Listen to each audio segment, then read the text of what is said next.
Chapter number 6 thermodynamics का part number 8 discuss करने वाले हैं। इसके अंदर जो पहला टॉपिक है वो है क्राइटेरियन फॉर स्पॉन्टेनिटी या ड्राइविंग फोर्स। यहाँ पर पहला जो ड्राइविंग फोर्स है that is tendency for minimum energy. किसी भी सिस्टम का टेंडेंसी होता है to achieve minimum energy for maximum stability. Energy कम होगा, स्टेबिलिटी ज्यादा होगा। Therefore, most of the exothermic reactions are spontaneous. पहला क्राइटेरिया, ठीक है। पॉइंट लिखेंगे कि most of the systems have,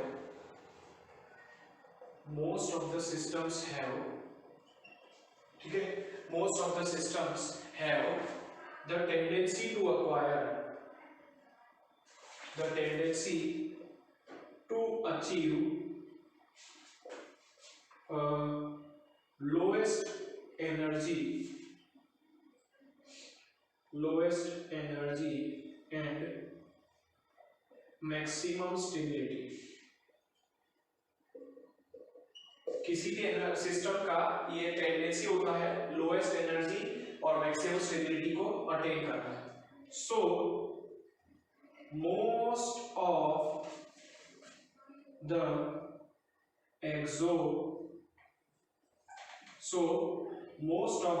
exothermic reactions, exothermic का मतलब आपको पता है are spontaneous in nature। most of the exothermic reactions हैं वो spontaneous नेचर की है।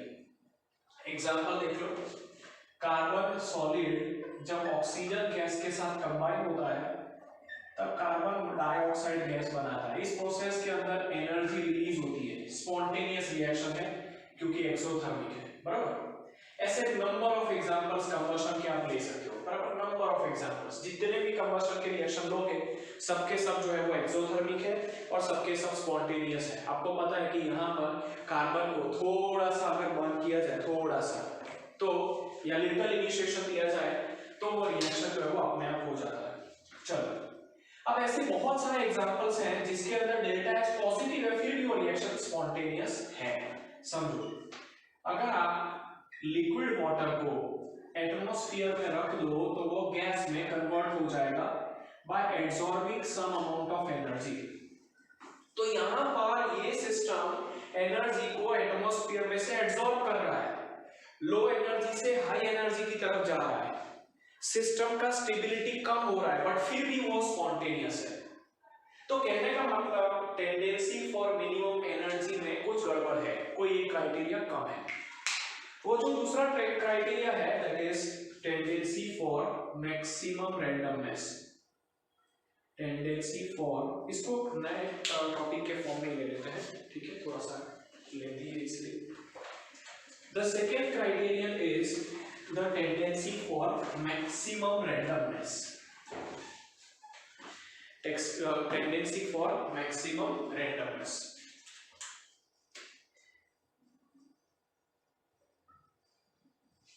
हमने पहले देखा कि कोई भी सिस्टम मिनिमम एनर्जी के स्टेट में जाना चाहती है।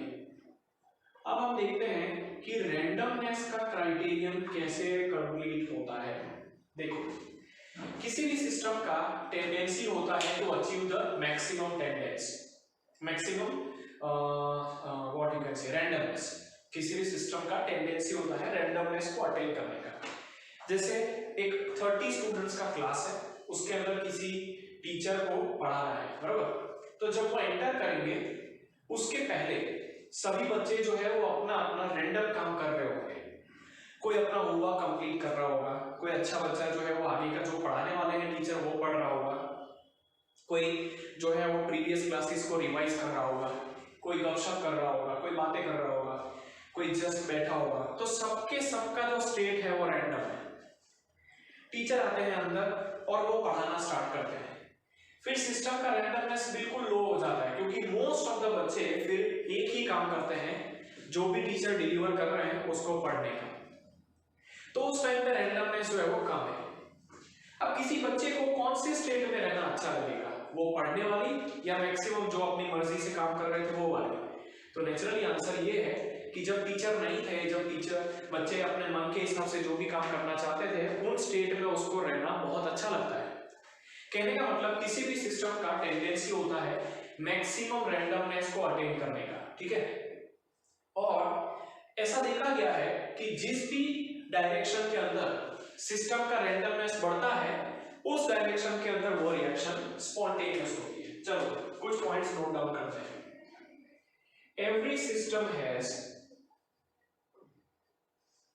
The tendency to acquire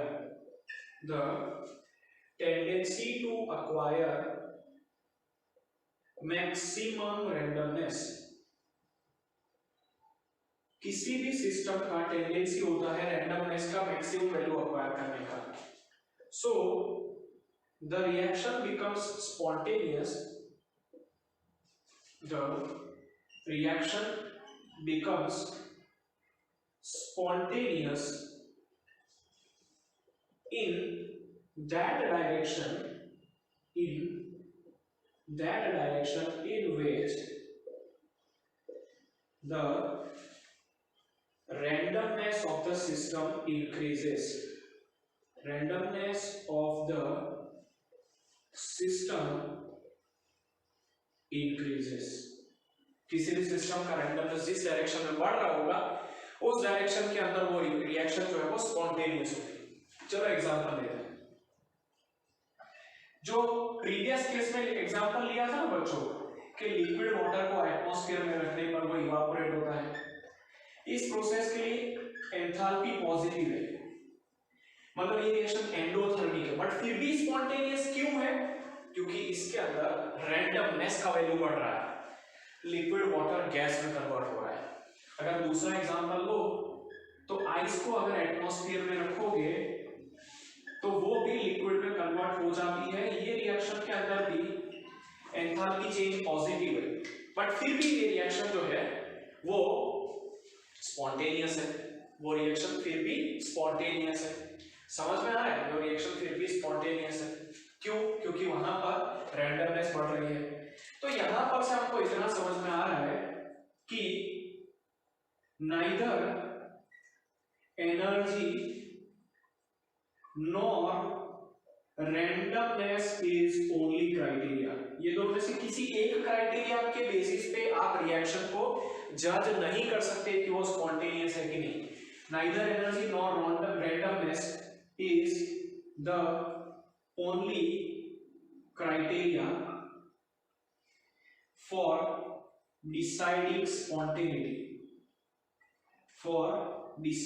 spontaneity, but both should be considered। लेकिन हमको दोनों को देखना पड़ेगा और दोनों को देखने के बाद ही आपको पता चलेगा कि कोई भी रिएक्शन स्पॉन्टेनियस है कि नहीं है। कहने का मतलब actual driving force for spontaneity जो है वो दो चीजें हैं। पहला है आपका रैंडमनेस और दूसरा है एनर्जी। अब ये तो बच्चों टेंडेंसी हुई रैंडमनेस को। रैंडमनेस को हम लोग मैथमेटिकल फंक्शन एंट्रोपी के नाम से जानते हैं। जैसे मैं ऐसा बोलूं कि किसी बच्चे का बॉडी वेट हैवी है, कोई बच्चा जो है वो हैवी है, लेकिन कितना हैवी है वो जानना हो तो उसका मास पता करना पड़ेगा, उसका वेट पता करना पड़ेगा। उसी तरीके से किसी भी सिस्टम के अंदर कितना रैंडमनेस है वो जानने के लिए जो मैथमेटिकल फंक्शन है उसका नाम है एंट्रोपी, सिंबल है एस। एस जो है वो रैंडमनेस ऑफ द सिस्टम का मेजर है। It is the measure of randomness of the system। it is the measure of randomness of the system। वो किसी भी सिस्टम की randomness का मेजर है। greater is the randomness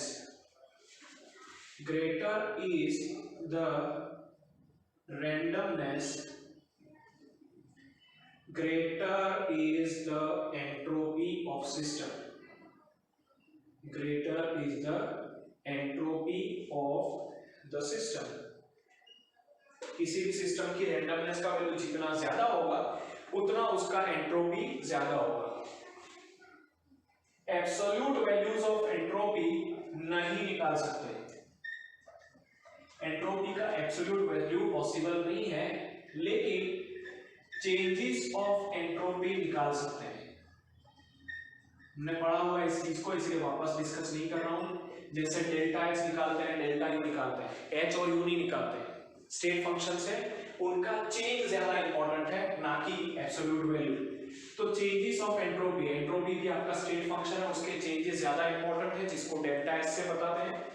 delta S is nothing but Q upon T, that is heat absorbed और released per unit temperature is known as entropy.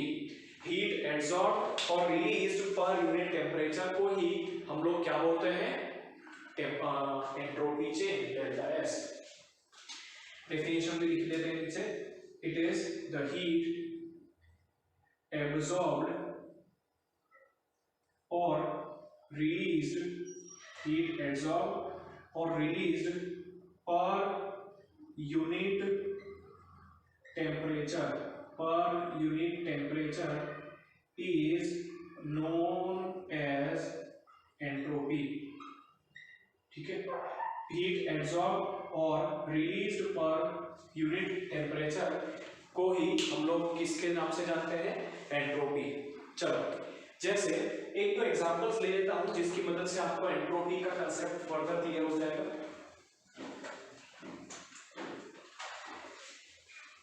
पहला example के अंदर सॉलिड फॉर्म का वाटर मतलब ice जो है वो लिक्विड में कन्वर्ट हो रहा है। ठीक है, लिक्विड में कन्वर्ट हो रहा है, तो H2O solid gets converted into H2O liquid.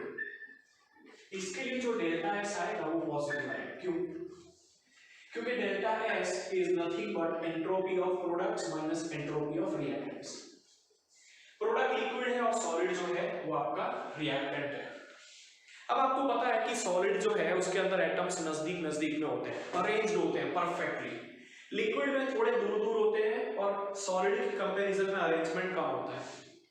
Gas में एक दूसरे से सबसे दूर होते हैं और जीरो अरेंजमेंट होता है। कहने का मतलब एंट्रोपी ऑफ गैस सबसे ज्यादा है, फिर लिक्विड का है और फिर सॉलिड का है।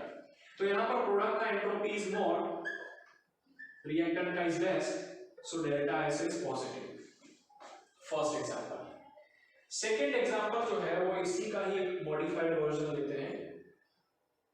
लिक्विड फॉर्म का H2O अगर गैस फॉर्म में कन्वर्ट हो तो इसके लिए भी एंट्रोपी चेंज पॉजिटिव आएगा। जस्ट अभी जो समझाया उसी के लॉजिक पर से आप इसको डिसाइड कर सकते हो। थर्ड जो है that is CO2 solid gas converted into CO2 gas, ये सब्लिमेशन प्रोसेस है। इसके लिए भी एंट्रोपी चेंज पॉजिटिव आएगा, क्योंकि देखो सॉलिड में से गैस में कन्वर्ट हो रहा है, तो एंट्रोपी चेंज जो है वो पॉजिटिव आएगा। तो कहने का मतलब इधर से आप एंट्रोपी चेंज के बारे में बहुत ही क्लियर आइडिया ले सकते हो। अब आपको पॉजिटिव एंट्रोपी चेंज का कोई एग्जांपल लेना हो तो उसका उल्टा कर सकते हो। जैसे गैस में से लिक्विड में कन्वर्ट हो रहा हो तो वो पॉजिटिव एंट्रोपी चेंज है, बराबर। अब डिफरेंट प्रोसेसेस के लिए हम लोग एंट्रोपी चेंज को समझ लेते हैं। पहला जो कंसेप्ट है that is entropy change in phase transformation. चलो,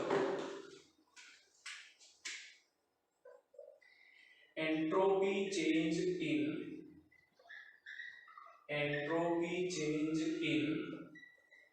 फेज ट्रांसफॉर्मेशन। फेज का जब ट्रांसफॉर्मेशन होगा तब क्या एंट्रोपी चेंज होगा वो हमको समझना है। ठीक है, entropy change in phase transformation. पहला जो है दैट इज वेपराइजेशन। वेपराइजेशन में क्या होता है, तो कोई भी सब्सटेंस जो लिक्विड फॉर्म में था वो गैस में कन्वर्ट होता है। इस प्रोसेस के लिए एंट्रोपी चेंज डेल्टा एस जो है वो Q अपॉन T के हिसाब से हम लिख सकते हैं ना कि डेल्टा एच वेपराइजेशन। क्यों? क्योंकि इस प्रोसेस के लिए जो एनर्जी चाहिए होगी, जो हीट एब्सॉर्ब होगी, वो delta H vaporisation upon T के बराबर होगी। याद रखो ये जो प्रोसेस है वो कहां पर होती है, तो बॉइलिंग टेम्परेचर के ऊपर होती है। मतलब दिस इज बॉइलिंग पॉइंट, यहाँ पर टेम्परेचर इज बॉइलिंग पॉइंट। ठीक है, तो ये हो गया एंट्रोपी चेंज इन वेपराइजेशन। दूसरा जो है दैट इज फ्यूजन। फ्यूजन में क्या होता है, सॉलिड कन्वर्ट होता है लिक्विड में।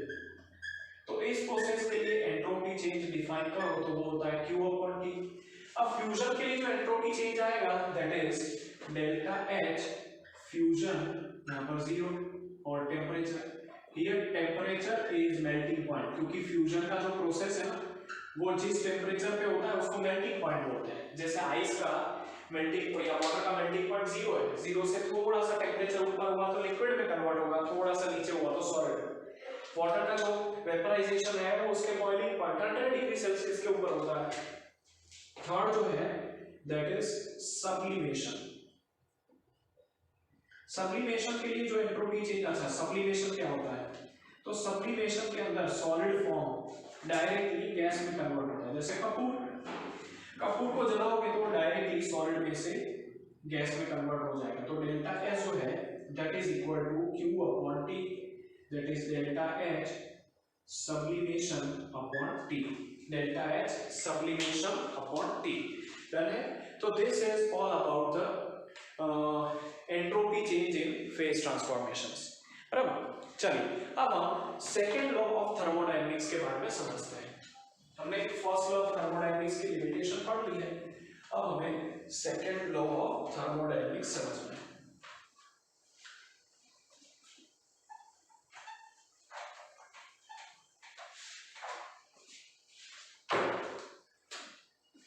तो let us discuss about second law of thermodynamics.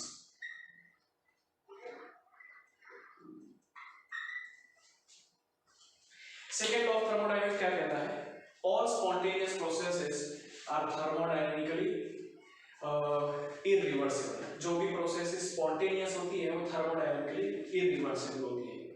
और स्पॉन्टेनियस प्रोसेसेस, जो भी प्रोसेस स्पॉन्टेनियस है ना वो थर्मोडायनेमिकली इरिवर्सिबल है। जैसे पानी ऊपर से नीचे आता है, बराबर, तो वो थर्मोडायनेमिकली रिवर्सिबल नहीं है। मतलब आप उसको इतना का उतना एनर्जी चेंज देके, मैकेनिकल वर्क देके मोटर से ऊपर चढ़ाते हो तो वो पॉसिबल है, लेकिन अपने आप होना वो पॉसिबल नहीं है। तो all spontaneous processes are thermodynamically, मतलब एनर्जी के टर्म्स में थर्मोडायनेमिकली इरिवर्सिबल। मतलब एनर्जी के टर्म्स में देखो तो वो इरिवर्सिबल है, उसको हम रिवर्स नहीं कर सकते। ऊपर से नीचे आए लेकिन नीचे से ऊपर नहीं ला सकते थर्मोडायनेमिकली। हाँ, अगर आप बाहर से वर्क दे रहे हो तो वो एक अलग केस है।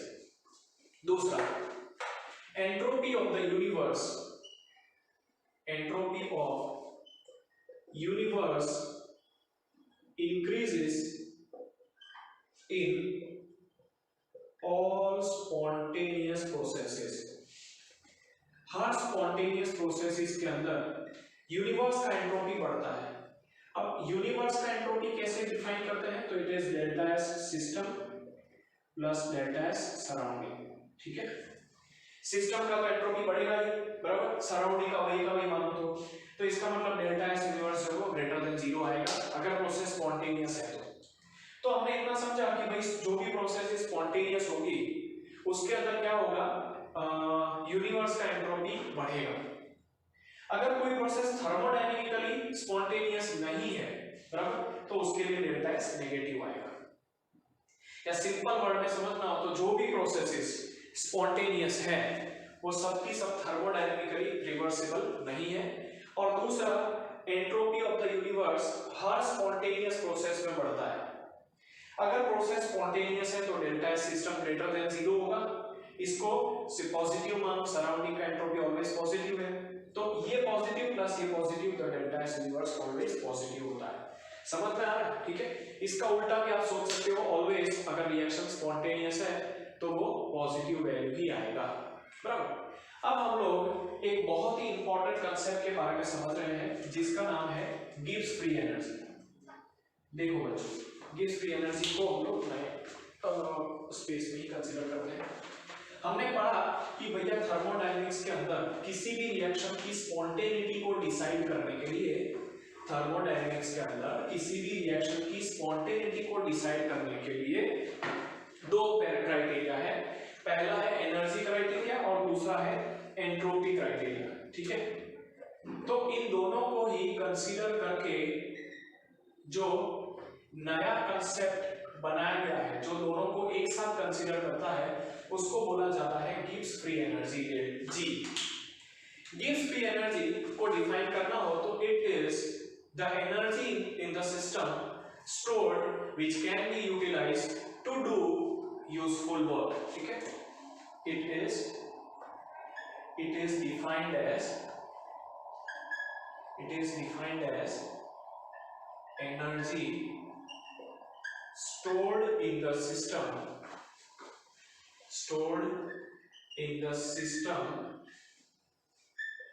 which can be used to do useful work. समझो, मेरे बॉडी में एनर्जी 100 किलो जूल है, एग्जांपल दे रहा हूं, उससे बहुत ज्यादा होगी लेकिन एग्जांपल, उसमें से मैं सिर्फ 50 किलो जूल को यूज कर सकता हूं, बाकी की 50 रिजर्व रहेगी। तो जिस एनर्जी को मैं यूजफुल वर्क के लिए यूज कर सकता हूं वो फ्री एनर्जी। टोटल एनर्जी 100 है, समझ, लेकिन उसमें से गिब्स एनर्जी फिर सिर्फ और सिर्फ 50 है। क्यों?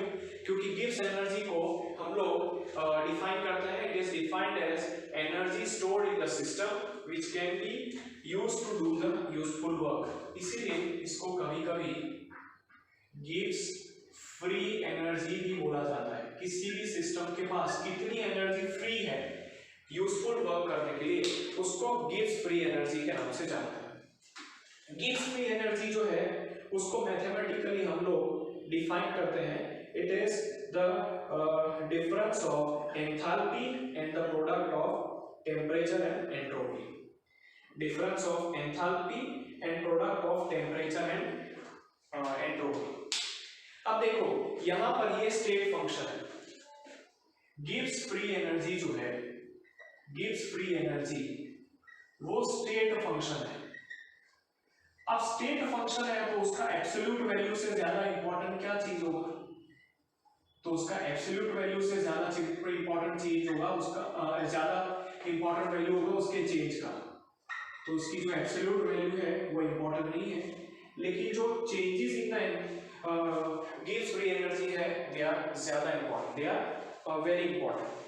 तो अगर आप यहाँ पर चेंजेस को निकालना चाहो, delta G is more important, ठीक है, मोर इंपॉर्टेंट। तो देखो मैंने आपको पहले भी समझाया है कि most of the processes constant temperature और प्रेशर पर होती है। प्रेशर सराउंडिंग का होता है और एक बार रिएक्शन चालू हो जाए तो इनिशियली थोड़ा बहुत टेम्परेचर चेंज होता है, बाकी पूरी की पूरी प्रोसेस के दौरान temperature of the system change नहीं होता है। तो मोस्ट ऑफ द प्रोसेसेस जो है वो कांस्टेंट टेम्परेचर और प्रेशर पे होती है। तो इन सच अ केस इक्वेशन 1 को हम लोग इनिशियल कंडीशन में कैसे लिख सकते हैं? तो इनिशियल कंडीशन में हम लोग गिब्स फ्री एनर्जी बोल रहे हैं G1 is equal to H1 minus TS1, ये हो गया इक्वेशन 2। फाइनल कंडीशन के अंदर सपोज हमने किसी सिस्टम के अंदर कुछ चेंज किया तो इनिशियली कितना होगा, रिएक्शन कंप्लीट होने के बाद वो कुछ इस तरीके का स्टेट अटेन करेगा। तो यहां पर इक्वेशन 2 माइनस इक्वेशन 1 करो, इक्वेशन 2 माइनस इक्वेशन 1 करो तो क्या होगा, G2 minus G1 is equal to H2 minus H1 minus temperature common S2 minus S1। ये आप खुद से कर सकते हो, आपको आएगा ही delta G is equal to delta H minus T delta S। इस इक्वेशन को बोलते हैं गिब्स हेल्महोल्ट्ज रिलेशन। इसको क्या बोला जाता है? गिब्स हेल्महोल्ट्ज रिलेशन, क्योंकि गिब्स और हेल्महोल्ट्ज नाम के साइंटिस्ट ने इसको दिया था, इसलिए इसको बोला जाता है गिब्स हेल्महोल्ट्ज रिलेशन। अब ये जो गिब्स हेल्महोल्ट्ज रिलेशन है उसके ऊपर से हम किसी भी रिएक्शन की स्पॉन्टेनिटी को बहुत ही आसान तरीके से डिस्क्राइब कर सकते हैं, बराबर। चलो समझते हैं कैसे। देखो बच्चों, आपने समझा था कि किसी भी रिएक्शन के स्पॉन्टेनियस होने के लिए दो पैरामीटर्स हैं, पहला है उसका डेल्टा एच और दूसरा है आपका डेल्टा एस।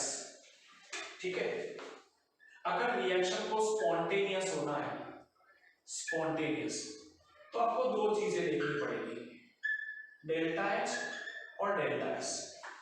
रिएक्शन स्पॉन्टेनियस है तो डेल्टा एच का वैल्यू आइडियली नेगेटिव होना चाहिए, डेल्टा एस का वैल्यू पॉजिटिव होना चाहिए। लेकिन कभी कभी ऐसा होता है कि ये पॉजिटिव है फिर भी रिएक्शन स्पॉन्टेनियस है, ये नेगेटिव है फिर भी वो रिएक्शन स्पॉन्टेनियस है। इसीलिए हमने गिब्स फ्री एनर्जी का कांसेप्ट बनाया है। डेल्टा जी की मदद से कोई भी रिएक्शन स्पॉन्टेनियस है कि नहीं वो आप बहुत आसानी से बता सकते हो। जैसे अगर किसी रिएक्शन के लिए डेल्टा जी नेगेटिव है तो वो रिएक्शन स्पॉन्टेनियस होती है, अगर पॉजिटिव है तो नॉन स्पॉन्टेनियस होती है। और अगर किसी रिएक्शन के अंदर डेल्टा जी जीरो है तो सिस्टम इक्विलिब्रियम पे होती है। ठीक है, इक्विलिब्रियम क्या है उसको मैं 7th चैप्टर में बहुत अच्छे से डिस्कस करूंगा, लेकिन फिलहाल ऐसा समझो कि इक्विलिब्रियम मतलब बैलेंस कंडीशन, कोई चेंजेस नहीं उसके अंदर। तो बस आपको डेल्टा जी का वैल्यू देखना है, डेल्टा जी नेगेटिव है तो रिएक्शन स्पॉन्टेनियस, पॉजिटिव है तो नॉन स्पॉन्टेनियस, और अगर जीरो है तो आपकी सिस्टम जो है वो इक्विलिब्रियम के ऊपर है। अब हम लोग अलग अलग चांसेस के बारे में डिस्कस कर लेते हैं कि डेल्टा एच और डेल्टा एस के ऊपर से किस तरीके से सिस्टम स्पॉन्टेनियस या नॉन स्पॉन्टेनियस हो सकती है। ठीक है, चलो पहले लिख रहा हूं डेल्टा एच, उसके बाद डेल्टा एस, यहां पर लिख रहा हूं टेम्परेचर, यहां पर लिख रहा हूं डेल्टा जी, और यहां पर रिएक्शन का नेचर, नेचर ऑफ रिएक्शन। ठीक है, चलो यहां पर टेबल बना देते हैं बढ़िया सा। अब हम लोग अलग अलग केसेस को देखेंगे कि भाई किस तरीके से इनके साइंस चेंज होंगे तो रिएक्शन स्पॉन्टेनियस या तो नॉन स्पॉन्टेनियस होगी। इसको फिक्स करो, इसको पहले हम लोग 3 केसेस देखते हैं, minus minus minus, plus plus plus. ठीक है, यहां पर plus minus minus plus minus minus, समझना बच्चों बहुत इंपॉर्टेंट है ये। यहां पर हम लोग जो इक्वेशन को कंसीडर कर रहे हैं वो है Gibbs Helmholtz relation, delta G is equal to delta H minus D delta S. अब डेल्टा एच का negative negative negative, positive positive positive value याद रख लेने का, plus minus minus plus minus minus, इतना याद रहेगा। अब हम लोग टेम्परेचर को थोड़ा बाद में डिस्कस करते हैं, इन दोनों के बेसिस पे डेल्टा जी का वैल्यू क्या आएगा वो डिस्कस करते हैं। देखो डेल्टा एच का वैल्यू नेगेटिव है, मतलब ये टर्म नेगेटिव है, समझना ये टर्म नेगेटिव है। डेल्टा एस का वैल्यू पॉजिटिव है तो ये पूरा term minus T delta S भी नेगेटिव होगा। आगे वाला डेल्टा एस नेगेटिव था, माइनस टी डेल्टा एस भी नेगेटिव होगा ना, प्लस माइनस, देखो ये प्लस है, डेल्टा एस प्लस है तो ये पूरा का पूरा टर्म प्लस माइनस माइनस होगा। तो डेल्टा एच भी नेगेटिव, डेल्टा एस भी नेगेटिव, तो डेल्टा जी तो नेगेटिव ही होगा, भले उसमें टेम्परेचर हाई हो या टेम्परेचर लो हो, उससे उसको कोई फर्क नहीं पड़ता।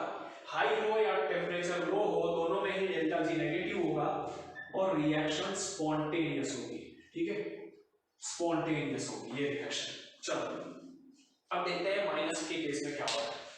तो ये टर्म माइनस है, चलो ठीक है, ये टर्म माइनस है तो ये माइनस माइनस प्लस हो जाएगा। अब अगर टेम्परेचर बहुत ज्यादा है, टेम्परेचर का वैल्यू हाई, पहले हाई का डिस्कशन करते हैं। टेम्परेचर का वैल्यू अगर हाई है तो ये वाला टर्म हाईली पॉजिटिव होगा, ये वाले टर्म से ये वाला टर्म पॉजिटिव है तो ओवरऑल डेल्टा जी पॉजिटिव होगा और रिएक्शन नॉन स्पॉन्टेनियस होगा। ठीक है, अच्छा अगर टेम्परेचर लो है तो क्या होगा, टेम्परेचर लो है तो ये टर्म जो पॉजिटिव है वो लो पॉजिटिव होगा, कम पॉजिटिव होगा, ये ज्यादा नेगेटिव होगा, तो ज्यादा नेगेटिव में से कम पॉजिटिव को निकालो तो डेल्टा जी नेगेटिव आएगा, डेल्टा जी नेगेटिव आएगा तो रिएक्शन स्पॉन्टेनियस होगा। क्लियर हो रहा है? चलो हाई और लो को थोड़ा सा स्पेसिफाई कर देते हैं, ये हो गया हाई और ये हो गया लो। चलो ये एक पार्ट पूरा हुआ, ये आपका दूसरा पार्ट पूरा हुआ। यहां पर इसको लिख देते हैं लो इसको लिख देते हैं नेगेटिव और इसको लिख देते हैं स्पॉन्टेनियस। अब इसमें हो सकता है कि कहीं कहीं पर रिपीट भी हो चीज, बराबर। दोनों को पॉजिटिव कंसीडर करो, ये टर्म पॉजिटिव है, बराबर, ये टर्म पॉजिटिव है तो minus T delta S positive होगा। अगर टेम्परेचर हाई है, समझना, अगर टेम्परेचर हाई है तो ये वाला टर्म हाईली नेगेटिव होगा आगे वाले टर्म्स की कंपैरिजन में, डेल्टा एच की कंपैरिजन में ये टर्म हाई नेगेटिव होगा। हाई नेगेटिव है, लेस पॉजिटिव है तो ओवरऑल डेल्टा जी नेगेटिव आएगा। डेल्टा जी नेगेटिव हो तो रिएक्शन स्पॉन्टेनियस होता है, बराबर। चलो अब प्लस माइनस की बात करते हैं। अच्छा, ये यहाँ पर एक केस हो गया प्लस प्लस का हाई टेम्परेचर में। अगर टेम्परेचर लो है तो ये नेगेटिव टर्म कम रहेगा, पॉजिटिव टर्म ज्यादा रहेगा, तो ये पार्ट पॉजिटिव रहेगा, ये पार्ट नॉन स्पॉन्टेनियस। डन। चलो अब ये प्लस माइनस की बात करते हैं। अगर ये टर्म प्लस है, ये टर्म माइनस है, तो माइनस माइनस प्लस हो गया। समझ में आ रहा है? देखो माइनस माइनस जो है वो प्लस हो गया। देखो ये प्लस, डेल्टा एच प्लस है, ये माइनस माइनस प्लस हो गया, तो दोनों ही पॉजिटिव है। तो टेम्परेचर आपका हाई हो या टेम्परेचर लो हो, दोनों के केस में डेल्टा जी का वैल्यू पॉजिटिव आएगा और दोनों में वो रिएक्शन नॉन स्पॉन्टेनियस है। देखो नॉन स्पॉन्टेनियस, ये केस जो है वो रिपीट है। देखो प्लस माइनस वाला, इसलिए मैं इसको डिस्कस नहीं कर रहा हूं, आप समझ सकते हो। तो देखो यहां पर क्या हुआ, डेल्टा जी का फेवरेबल फैक्टर था नेगेटिव, डेल्टा एस का फेवरेबल फैक्टर था पॉजिटिव। तो जिसके अंदर डेल्टा जी नेगेटिव और डेल्टा एस पॉजिटिव है वो रिएक्शन ऑलवेज स्पॉन्टेनियस है, ठीक है। जिसके अंदर ये उल्टे है, डेल्टा एच पॉजिटिव है, डेल्टा एस नेगेटिव है, वो रिएक्शन ऑलवेज नॉन स्पॉन्टेनियस है, ठीक है, ऑलवेज नॉन स्पॉन्टेनियस है। चलो इसको थोड़ा सा करेक्ट कर देता हूं मैं। यहाँ पर हाई, यहाँ पर डेल्टा जी नेगेटिव, यहाँ पर लो, यहाँ पर डेल्टा जी नेगेटिव, यहाँ पर स्पॉन्टेनियस स्पॉन्टेनियस। अब देखो डेल्टा जी का वैल्यू, डेल्टा एस का वैल्यू जो है वो नेगेटिव होना चाहिए, हमने देखा था, और डेल्टा एस का वैल्यू पॉजिटिव होना चाहिए स्पॉन्टेनियस के लिए। अगर दोनों फैक्टर फेवरेबल है तो रिएक्शन ऑलवेज स्पॉन्टेनियस। देखो अब दोनों फैक्टर रिवर्स है यहाँ पर, ठीक है। यहाँ पर डेल्टा एच पॉजिटिव नेगेटिव होना चाहिए, पॉजिटिव है, डेल्टा एस पॉजिटिव होना चाहिए, नेगेटिव है, तो वो ऑलवेज नॉन स्पॉन्टेनियस आ रहा है। क्लियर है? तो यहाँ पर हम लोग इस चैप्टर की थियरी पार्ट को खत्म कर रहे हैं, ठीक है, कंप्लीट हो रहा है। रेस्ट ऑफ द चीजों को हम लोग देखेंगे नेक्स्ट लेक्चर में, नोट डाउन कर लो। Thank you very much.